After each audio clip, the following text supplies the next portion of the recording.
Good morning, all. CamelbackTrading.org coming to you this Monday morning, February 27th.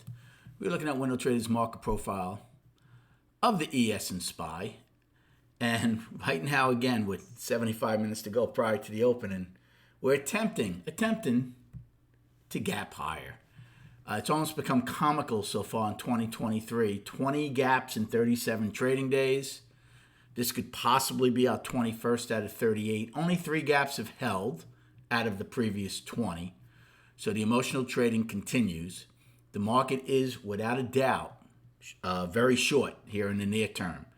We're trying to put the daily back into balance. We have 2 days left to go in the trading month. Friday's low is the monthly low for now, which will become a huge focal point if that holds, starting on Wednesday with the new trading month. Not a big range last week, only about $11, $12. So again, there's a lot on the table there. NQ, same, trying to come back into balance on the daily, possibly on a gap. And as far as righty, we're looking at the same type of thing.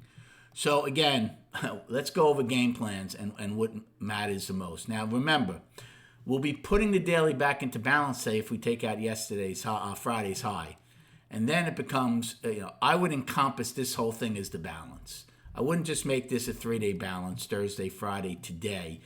I would use the 20th as my balance high. So it would be a 5-day balance. Okay, now, if by some chance we really went wild and took out the 20th high, well then whatever today's high is would be the balance high. But I'm not expecting that right now, although you never know in these markets. So first and foremost, we're coming into balance on the daily. Gap and go has been an obvious failure this year because none of the gaps have held, really. So that's something you have to put into play here. Now, we're going to have higher value to start. Without a doubt, you're going to have higher value to start. The indices are up under 0.5% right now on the S&P, so we'll see how that is come the opening. Again, I'm not saying you can't take a long against the gap, but with the history of them not holding, I wouldn't be too confident in them, okay? In fact, if it looks like it's going to fill, the play might be to take the short to go fill the gap and then look for the long, right? Overnight low and value high are very close. That's going to be, there's your line in the sand. Remember we said it the other day. Remember when we had the gap, we said any acceptance into value, you'll go trade at the point of control. Well, the same holds true for today, plain and simple.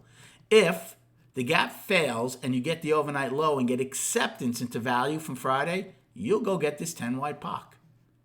Plain, that's pretty much a given. So that's going to be the line in the sand for buyers that they want to hold. They want to hold value high, and for my money's worth, I'd want to hold the overnight low and not trade there.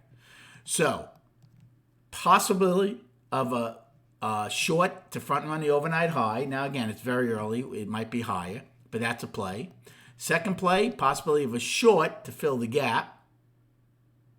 Third play would be if the gap gets bigger and then comes in, then I would look for a long where the risk reward against the gap fill is better, and or if the gap does fill, to take a long the first time against it because that might just be their target, and or another long somewhere around value high from Friday and above the overnight low. Again, these are all early plays. This is the overnight in SPY from Friday that spiked up here. Amazing how those things come into play the next day. And then just quickly on the charts. I'm leaving today around 1:30, so the afternoon video will be later. I will do it, but it will be later. Monthly, 2 days to go and the month is up. It's a disappointing finish to the month right now if it stays around here, considering we had an inside month that started very strongly to the upside, but it is up. The weekly is firmly down, but we didn't have a big range last week. So if we're able to get any kind of rally this week and take out last week's high, we would come right back into a huge 6-week balance, including this week. And for now, we're holding that trend line from last year above it. And the daily coming into today is down, but if we take out Friday's high, we're back to balance. Right now, we'd be above the 50-day moving average again, and would be a nice 5-day balance. Thanks for the likes and subscribing. Good luck trading today, and we'll recap at 4 p.m.